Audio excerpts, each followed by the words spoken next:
A tragic breakup, a deadly obsession. Holly Newton's life was brutally taken by someone she trusted. Don't miss the chilling story behind her murder, the shocking twist you won't believe. On February 17, 2023, the quiet town of Hexham in England was filled with mourners who gathered to say their final goodbyes to 15-year-old Holly Newton. Described by many as a kind and compassionate girl, Holly's tragic death had rocked the community. Hundreds of people walked in a procession toward Hexham Abbey to pay tribute to her, with her mother, Mala Trustler, speaking at the service. Mala described Holly as a shy and thoughtful girl who loved to perform for others, saying, "Some people are just too good for this world," and Holly was one of them. The funeral was a somber occasion, with Holly's white coffin being pulled along the high street by 4 black horses wearing purple jackets, her favorite color. The coffin was decorated with purple flowers, and one tribute read, "Sleep tight, beautiful Holly, in the sky until we meet again. Love you forever." Holly Newton had been a bright, caring, and promising teenager. She was known for her outgoing nature and her love for dancing. Holly was also passionate about helping others and was described by her family and friends as someone who made a positive impact on those around her. Her kindness and her love for life stood out in her school and social circles. Holly's life, however, took a tragic turn after she met Logan Mayfa, a young man she had become romantically involved with through their shared participation in the Army Cadets, a youth organization offering military-style training.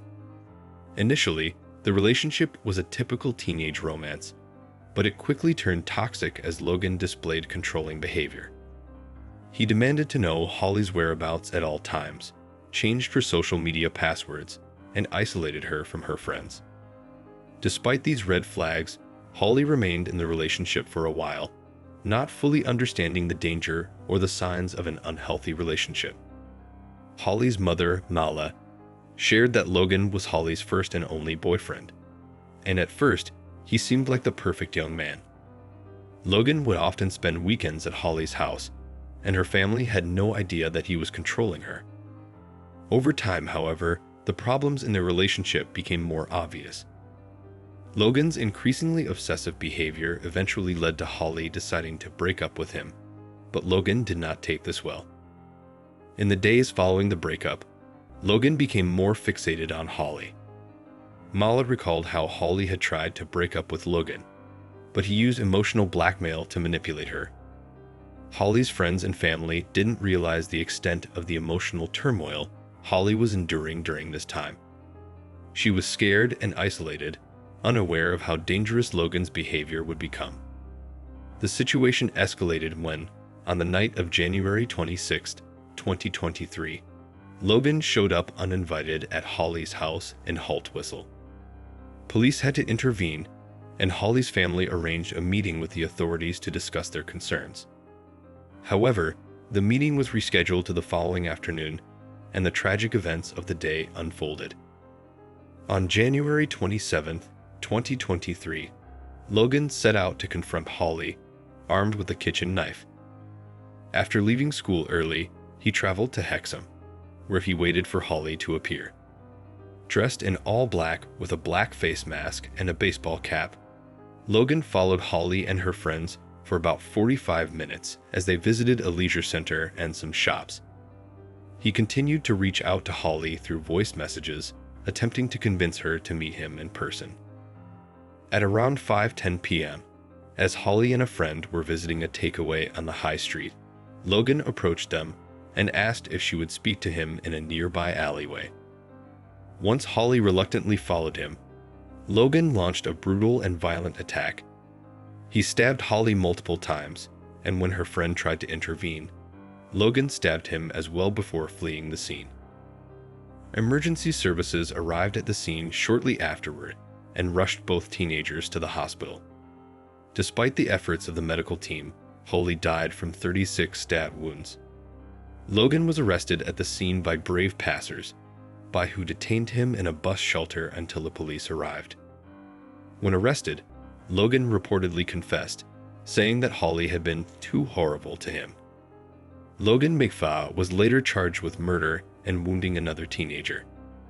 During police interviews, Logan showed a chilling lack of remorse for his actions, stating that he intended to kill Holly because she had been horrible to him. His defense team argued that his autism and learning difficulties made him unfit to fully understand the criminal proceedings. However, the judge ruled that he was capable of understanding the charges against him. Throughout the trial, it became evident that Logan had premeditated the attack. He had waited for the perfect opportunity to strike and had carefully planned where and when to attack Holly. His actions were described by the judge as deliberate and filled with resentment and jealousy. Logan's belief that he was justified in his actions was further evident in his statements, where he tried to convince himself that Holly had treated him badly. The judge described the attack as vicious and brutal, with Logan using extreme force when stabbing Holly. The force of the attack was so severe that the knife used in the crime was damaged. The judge emphasized that Holly had every right to end the relationship with Logan and to live her life freely, but Logan couldn't accept this and chose to take matters into his own hands. Holly's mother, Mala Trussler, gave a heartbreaking statement before the verdict was announced. She recalled the moment when she learned of her daughter's attack. "Our lives changed forever. I kissed my 4 kids goodbye on their way to school, and one never came home." She described the traumatic experience of arriving at the scene, seeing her daughter in an ambulance, and being unable to comfort her in her final moments. Mala Trussler also expressed her belief that Holly's case was a clear example of domestic abuse, even though the law did not classify it as such due to Holly's age. She stressed the importance of teaching teenagers about healthy relationships and providing them with resources to help them recognize the signs of abuse before it's too late. Holly's case, she said, should serve as a reminder that unhealthy relationships can have deadly consequences. Logan McFaw was convicted of murder and sentenced to life in prison, with a minimum term of 17 years. He was also sentenced to an additional 5 years for wounding the other teenager who tried to stop the attack. The judge noted that Logan would only be released when he was deemed safe to do so. In a statement following the sentencing, Detective Darren Davies expressed his hope that the conviction would bring some closure to Holly's family, though nothing could undo the devastation caused by Logan's actions. He urged everyone to consider the consequences of carrying a weapon and to think twice before resorting to violence. Holly Newton's life was tragically taken, but her story continues to raise awareness about the dangers of controlling relationships and the importance of teaching young people about respect, boundaries, and healthy relationships. The heartbreaking story of Holly Newton serves as a painful reminder of the dangers of toxic relationships. You won't want to miss the full details. This is just the beginning. Stay tuned for our next video. The husband who played the victim, but was really the killer. It's a true crime documentary you'll regret missing. Make sure to subscribe and hit the notification bell so you never miss a story that'll keep you on the edge of your seat. Join us for more jaw-dropping tales that reveal the dark side of human nature. You won't want to be left out.